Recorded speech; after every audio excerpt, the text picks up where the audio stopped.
एक बार फिर से स्वागत है आपके अपने YouTube channel study to study में। आज हम फिर से मेमोरी बेस्ड क्वेश्चन को देखेंगे, साथ ही साथ उससे रिलेटेड उन क्वेश्चन को भी देखेंगे जो कि एग्जाम में पूछे जा सकते हैं। चलिए शुरू करते हैं। हमारा पहला सवाल है, 2024 में भारत ने किस देश के साथ 2+2 मंत्री स्तरीय संवाद आयोजित किया था? इसका जवाब हो जाएगा संयुक्त राज्य अमेरिका। अब इससे मिलते जुलते क्वेश्चन जो कि पूछे जा सकते हैं कि 2024 में भारत ने किस देश के साथ युद्ध अभ्यास किया था?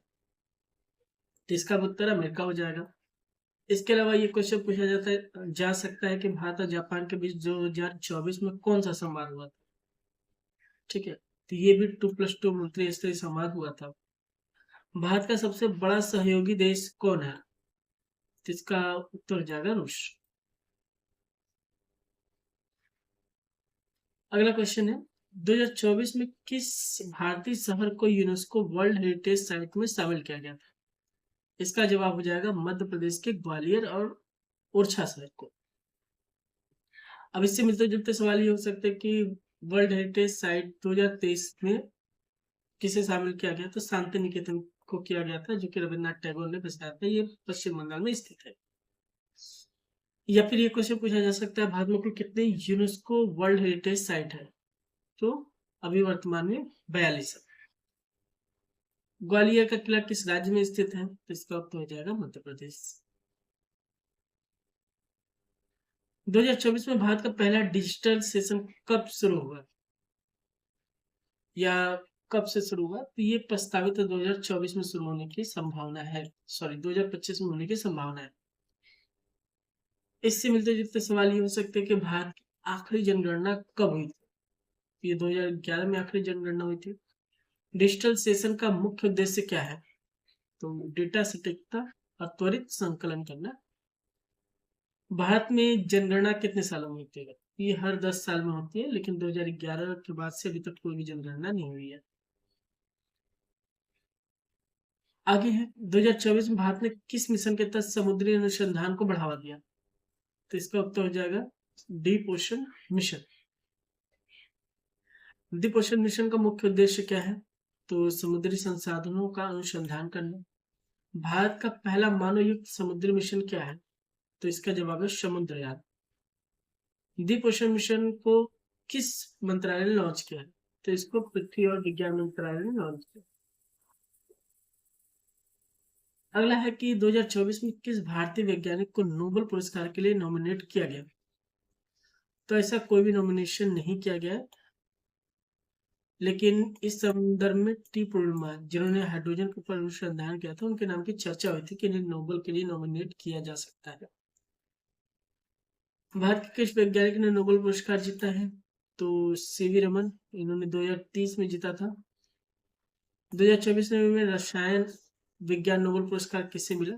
तो इसका उत्तर हो जाएगा डेविड बेकर और डेमिस हसाबिस। नोबेल पुरस्कार की राशि कितनी होती है? ये होती है 1 मिलियन यूएसडी, यानी यूएस डॉलर। अगला है, 2024 में भारत ने किस देश के साथ फ्री ट्रेड एग्रीमेंट साइन किया? तो यूरोपियन यूनियन के साथ free trade association, European free trade association जो है उसके साथ भारत ने फ्री ट्रेड एग्रीमेंट किया था। ईएफटीए में कौन कौन से देश शामिल है? तो इसमें स्विट्जरलैंड, नॉर्वे, आइसलैंड और लिechtenstein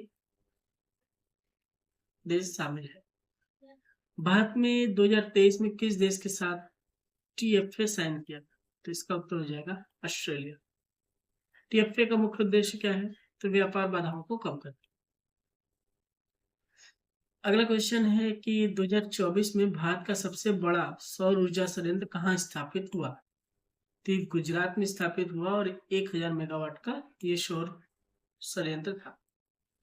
भारत 2025 तक नवीकरणीय ऊर्जा का लक्ष्य क्या है? तो 500 गीगावाट तक भारत नवीकरणीय ऊर्जा को उत्पादन शुरू करना चाहता है 2025 तक। भारत में सबसे बड़ा पवन ऊर्जा संयंत्र कहाँ है? तो इसका जवाब है तमिलनाडु में। सौर ऊर्जा का मुख्य स्रोत क्या है? तो सूर्य का प्रकाश सौर ऊर्जा का मुख्य स्रोत है। अगला क्वेश्चन है, भारत ने किस खेल को राष्ट्रीय खेल का दर्जा देने पर विचार किया? तो इसका उत्तर है हॉकी, लेकिन अभी तक यह अधिकारी नहीं है। अपेक्षित सवाल, भारत का वर्तमान राष्ट्रीय खेल क्या है? तो अभी भारत का कोई भी वर्तमान राष्ट्रीय खेल नहीं है भारत सरकार के अनुसार। हॉकी में भारत ने ओलंपिक में आखिरी बार मेडल कब जीता था? 2021 में कांस्य पदक भारत ने जीता था। भारत का राष्ट्रीय खेल प्रतीक क्या है? तो उत्तर है बाघ। सैमन कमीशन भारत कब आया? तो 1928 में सैमन कमीशन भारत आता है। अब इसमें क्वेश्चन पूछे जा सकते हैं कि सैमन कमीशन का मुख्य उद्देश्य क्या था? इसका मुख्य उद्देश्य था संवैधानिक सुधारों की समीक्षा करना। सैमन कमीशन का विरोध किस नारे के साथ हुआ? साइमन वापस जाओ। साइमन कमीशन का नेतृत्व किसने किया? इसका नेतृत्व किया था सर जॉन साइमन ने। अगला क्वेश्चन, गुप्त साम्राज्य का स्वर्ण युग किसके शासन में था? चंद्रगुप्त द्वितीय, जिन्हें हम विक्रमादित्य के नाम से जानते हैं, उनके समय में गुप्त काल को स्वर्ण काल कहा जाता है। गुप्त काल में किस ग्रंथ की रचना हुई? तो कालिदास का अभिज्ञान शकुंतलम, मेघदूतम और कई सारे ग्रंथों की रचना हुई, जिसमें कि ये काफी ज्यादा फेमस है और ये बड़े लेवल पे जाना जाता है, तो संभावना है इसके पूछे जाने की। गुप्त साम्राज्य की राजधानी क्या थी? तो पाटलिपुत्र। गुप्त काल में किस धातु के सिक्कों का प्रचलन था? तो सोने के सिक्के चलते थे। अगला क्वेश्चन है, जलियांवाला बाग हत्याकांड कब हुआ? ये 13 अप्रैल 1919 को होता है। अब क्वेश्चन पूछे जा सकते हैं कि जलियांवाला बाग हत्याकांड का नेतृत्व किसने किया था? तो जनरल डायर ने किया था। जलियांवाला बाग कहाँ स्थित है? तो अमृतसर पंजाब में स्थित है। जलियांवाला बाग हत्याकांड के बाद किस आंदोलन की शुरुआत हुई? तो असहयोग आंदोलन की शुरुआत हुई। अगला, बुद्ध का जन्म कहाँ हुआ था? तो ये लुम्बिनी नेपाल में बुद्ध का जन्म हुआ था। बुद्ध को ज्ञान प्राप्त कहाँ हुई थी? तो इसका जवाब हो जाएगा बुद्ध ज्ञान। बुद्ध का प्रथम उपदेश कहाँ दिया गया था? तो ये दिया गया था सारनाथ में। बुद्ध का असली नाम क्या था? उनका असली नाम था सिद्धार्थ गौतम। अगला सवाल है, दांडी नमक सत्याग्रह कब शुरू हुआ? तो ये शुरू हुआ था 12 मार्च 1930 को। अब इससे मिलते जुलते सवाल ये पूछा जा सकता है कि दांडी नमक सत्याग्रह का नेतृत्व किसने किया था? तो महात्मा गांधी ने किया था। दांडी नमक सत्याग्रह आंदोलन किसका हिस्सा था, यानी किस आंदोलन का हिस्सा था नमक सत्याग्रह? तो ये सविनय अवज्ञा आंदोलन का हिस्सा था। दांडी मार्च कितने किलोमीटर लंबा था? तो ये 390 किलोमीटर लंबा था और इसमें लगभग 78 लोगों ने भाग लिया था। अगला सवाल है, भारत का सबसे बड़ा बंदरगाह कौन सा है? तो जवाहरलाल नेहरू पोर्ट, जो कि मुंबई में है, ये भारत का सबसे बड़ा पोर्ट है। भारत का सबसे बड़ा प्राकृतिक बंदरगाह कौन सा है? तो ये मुंबई है। भारत में कितने प्रमुख बंदरगाह हैं? तो उत्तर है 13। भारत का सबसे व्यस्त बंदरगाह कौन सा है? तो मुद्रा पोर्ट जो है, ये भारत का सबसे व्यस्त बंदरगाह है। भारत का सबसे बड़ा राष्ट्रीय उद्यान कौन सा है? तो हिमिश नेशनल पार्क, जो कि लद्दाख में स्थित है, ये भारत का सबसे बड़ा नेशनल पार्क है। भारत का सबसे पहला राष्ट्रीय उद्यान कौन सा है? तो जिम कॉर्बेट, जो कि उत्तराखंड में। हिमिश नेशनल पार्क किस जानवर के लिए प्रसिद्ध है? तो स्नो लेपर्ड के लिए प्रसिद्ध है। भारत में कुल कितने राष्ट्रीय उद्यान है? तो वर्तमान समय में 106 राष्ट्रीय उद्यान भारत में है। अगला क्वेश्चन है, भारत में मानसून का आगमन सबसे पहले कहाँ होता है? तो इसका जवाब हो जाएगा केरल। भारत में मानसून का आगमन सामान्यतः कब होता है? तो 1 जून से लगभग आ जाता है भारत में मानसून। भारत में मानसून की अवधि कितने महीने की होती है? तो जून से सितंबर, यानी कुल 4 महीने भारत में मानसून की अवधि रहती है। भारत में सबसे कम मानसून वर्षा कहाँ पे होती है? तो राजस्थान में सबसे कम वर्षा होती है। इसके अलावा भारत की सबसे लंबी तटरेखा वाला राज्य कौन सा है? तो वह है गुजरात। इससे मिलते जुलते सवाल ये बन सकते हैं, भारत की दूसरी सबसे लंबी तटरेखा वाला राज्य कौन सा है? तो ये हो जाएगा आंध्र प्रदेश। भारत की तटरेखा की कुल लंबाई कितनी है? तो 7,517 किलोमीटर। भारत में कितने समुद्र तटीय राज्य हैं? तो कुल 9 राज्य हैं। पॉलिटी से सवाल पूछे जा सकते हैं कि भारत के संविधान में कितने अनुच्छेद हैं? तो वर्तमान में 470 है। भारत के संविधान में कितनी अनुसूचियां हैं? तो 12 अनुसूचियां हैं। भारत के संविधान का कौन सा भाग मौलिक अधिकार से संबंधित है? तो भाग 3 मौलिक अधिकार से संबंधित है। संविधान में कितने मौलिक अधिकार है? तो 6। निकल गए हैं।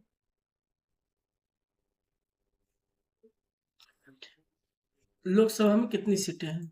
तो इसका जवाब हो जाएगा 543। राज्यसभा में कितनी सीटें हैं? तो 245। लोकसभा का कार्यकाल कितने वर्षों के लिए होता है? तो 5 साल के लिए होता है। अब इसमें अगर पूछा जाए राज्यसभा का कार्यकाल कितने वर्षों के लिए होता है, तो ये 6 साल के लिए होता है। लोकसभा के स्पीकर का चुनाव कौन करता है? तो लोकसभा का जो सदस्य होता है या लोकसभा के जो सदस्य होते हैं वो वोटिंग करके लोकसभा के स्पीकर को चुनते हैं। आगे है, भारत का संविधान किस तारीख को लागू हुआ? तो ये 26 जनवरी 1950 को लागू हुआ। संविधान सभा के अस्थायी अध्यक्ष कौन थे? तो डॉक्टर सच्चिदानंद सिन्हा, ये भारत संविधान सभा के अस्थायी सदस्य थे। संविधान का प्रारूप समिति के अध्यक्ष कौन थे? यानी संविधान सभा के प्रारूप समिति के अध्यक्ष कौन थे? तो वो थे डॉक्टर भीमराव अंबेडकर। भारतीय संविधान को कितने समय में तैयार किया गया? तो इसे बनाने में 2 साल 11 महीने और 18 दिन का समय लगा। अगला क्वेश्चन है, गुरुत्वाकर्षण का नियम किसने प्रतिपादित किया? तो इसका उत्तर हो जाएगा सर आइजैक न्यूटन ने। अब इससे मिलते जुलते सवाल ये बन सकते हैं कि गुरुत्वाकर्षण का नियम कब प्रकाशित हुआ? तो 1687 में प्रकाशित हुआ था। गुरुत्वाकर्षण का स्थायी मात्रक क्या है? तो इसका जवाब हो जाएगा न्यूटन। और पृथ्वी का गुरुत्वाकर्षण त्वरण कितना है? तो 9.8 मीटर प्रति सेकंड स्क्वायर इसकी त्वरण है। अगला क्वेश्चन है, मानव शरीर में रक्त का मुख्य कार्य क्या है? तो रक्त का मुख्य कार्य है ऑक्सीजन और पोषक तत्वों का परिवहन करना, यानी शरीर में एक जगह से दूसरी जगह ले जाने का। इससे मिलते जुलते सवाल ये हो सकते हैं कि लाल रक्त कोशिकाओं का कार्य क्या है? तो ये ऑक्सीजन का परिवहन करते हैं। मानव शरीर में कितना रक्त होता है? तो 5 से 6 लीटर। रक्त का मुख्य घटक क्या है? तो इसका उत्तर हो जाएगा प्लाज्मा। परमाणु का सबसे छोटा कण कौन सा है? परमाणु का सबसे छोटा कण कौन सा है? तो इसका उत्तर हो जाएगा इलेक्ट्रॉन। अब इसमें क्वेश्चन बन सकते हैं कि परमाणु का केंद्र क्या कहलाता है? तो इसको हम नाभिक बोलते हैं। प्रोटॉन का आवेश क्या होता है? तो प्रोटॉन धनात्मक होता है जबकि इलेक्ट्रॉन ऋणात्मक होता है। इलेक्ट्रॉन की खोज किसने की थी? तो जे थॉमसन ने की थी। भारत में योजना आयोग की स्थापना कब हुई? तो इसका उत्तर हो जाएगा 15 मार्च 1950। योजना आयोग को किसने प्रतिस्थापित किया? तो इसका उत्तर हो जाएगा नीति आयोग। नीति आयोग की स्थापना कब हुई थी? तो 1 जनवरी 2015 को नीति आयोग की स्थापना की गई थी। नीति आयोग के अध्यक्ष कौन होता है? तो नीति आयोग का अध्यक्ष प्रधानमंत्री होता है। अगला सवाल है जो कंप्यूटर से, कंप्यूटर में रैम का पूरा नाम क्या होता है? तो इसको बोलते हैं रैंडम एक्सेस मेमोरी। अब इससे मिलते जुलते सवाल बन सकते हैं कि रोम का पूरा नाम क्या होता है? तो रीड ओनली मेमोरी। रैम का मुख्य कार्य क्या है? तो अस्थायी स्टोरेज करना। कंप्यूटर की प्रथम पीढ़ी में कौन सी तकनीक का उपयोग हुआ? तो इसमें वैक्यूम ट्यूब का उपयोग किया। तो अगर हम इस तरह से एग्जाम की तैयारी करते हैं कि जो क्वेश्चन पूछे गए उससे मिलते जुलते क्वेश्चन क्या बनते हैं, तो एग्जाम में बढ़िया नंबर लाने की संभावना काफी बढ़ जाती है। तो ये चैनल ऐसे ही सवाल को ढूंढ के लाता है और उनसे मिलते जुलते क्वेश्चन जो कि पूछे जा सकते हैं उसे करते हैं।